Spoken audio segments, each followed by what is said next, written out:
Lavagne, bonjour. Bonjour. Vous êtes le nouveau directeur de la formation Havraise. On avait envie d'en savoir un petit peu plus sur vous, sur votre parcours qui est riche d'une longue carrière à travers le monde. La première chose qui est intéressante de savoir, c'est que vous avez démarré votre carrière de footballeur ici, à la Cave Verte, au Havre, à l'âge de 8 ans. Oui, j'ai signé ma première licence de footballeur au Club du Havre en 72. Et puis après, jusqu'en 82, j'ai participé avec les différentes équipes du club jusqu'à l'équipe réserve. Donc, On va rappeler que votre père, Léonce Lavagne, fut un des entraîneurs marquants du renouveau du HAC des années 70-80.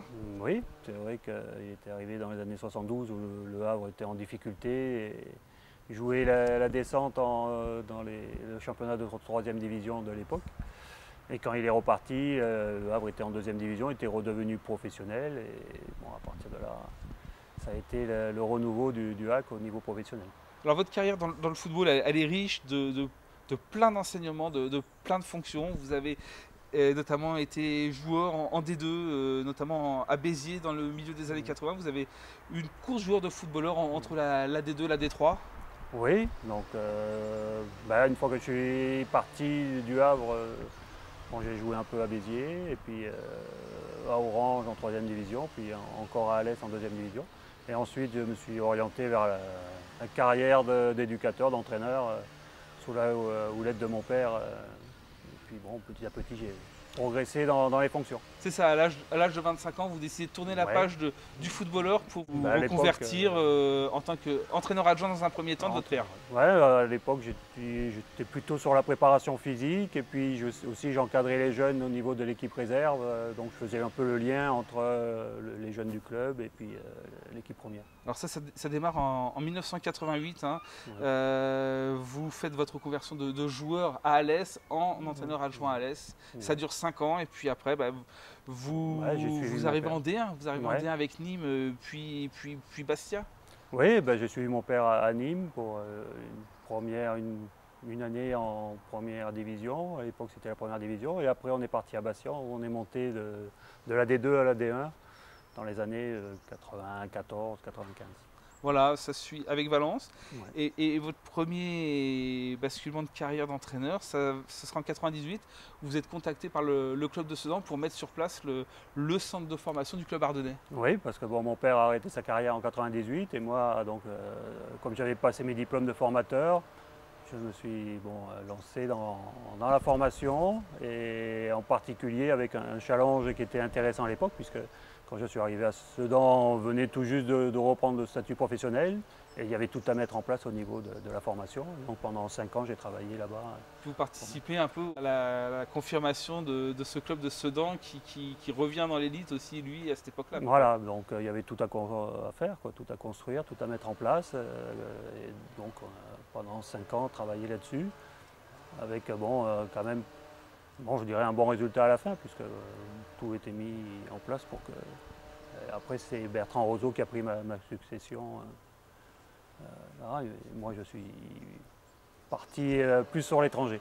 Voilà, alors votre expérience à l'étranger, elle est très riche. On va faire une longue période à l'étranger après de votre côté. C'est d'abord le Qatar, après il y a la Chine et le Cameroun, l'Afrique, où vous allez rester pas mal d'années. Oui, après il y a eu l'Afrique, où là, c'est-à-dire le Qatar, la Chine, c'était plus sur la formation, et puis le Cameroun, ça a été plus sur la compétition et le professionnalisme,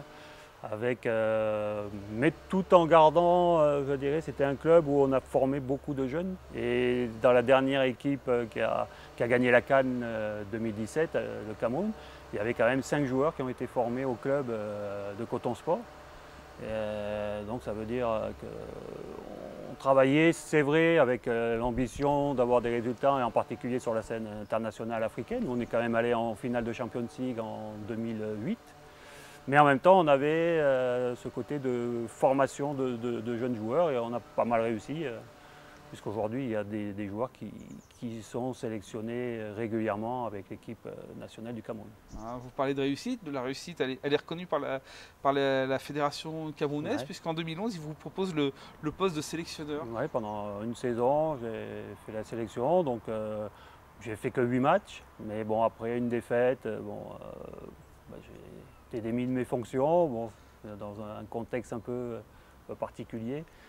On imagine que ça reste un super souvenir quand même. Ah oui, oui, ça a été un super souvenir parce qu'en même temps, ça permet de toucher vraiment le haut niveau de la compétition. Bon, il y avait quand même à l'époque des joueurs comme Samuel Eto'o, bon, qui a fait juste 2 matchs parce qu'il y a eu des problèmes disciplinaires. Il y a eu des problèmes disciplinaires. Il y a eu un problème de grève où bon, les joueurs ont refusé d'aller jouer un match en Algérie. Mais après, bon, il y avait Alexandre Song, Stéphane Bia, Kameni, donc un ancien du HAC. Et puis aussi, bon, j'ai commencé à sélectionner les jeunes qui aujourd'hui ont joué la dernière CAN. Donc c'était dans ce but qu'on m'avait nommé, parce que les gens voyaient qu'on travaillait bien à Coton Sport, qu'il y avait des jeunes qui sortaient, qu'on avait transférés en Europe, et dans leur idée c'était de reconstruire l'équipe nationale qui commençait à un peu décliner, c'est arrivé en bout de cycle. Et bon, à l'arrivée, c'est pas moi qui ai eu les résultats, mais en 2017, c'est les jeunes-là, c'est cette génération qui a permis au Cameroun de remporter de nouveau une CAN. Vous avez le sentiment d'y avoir en partie contribué?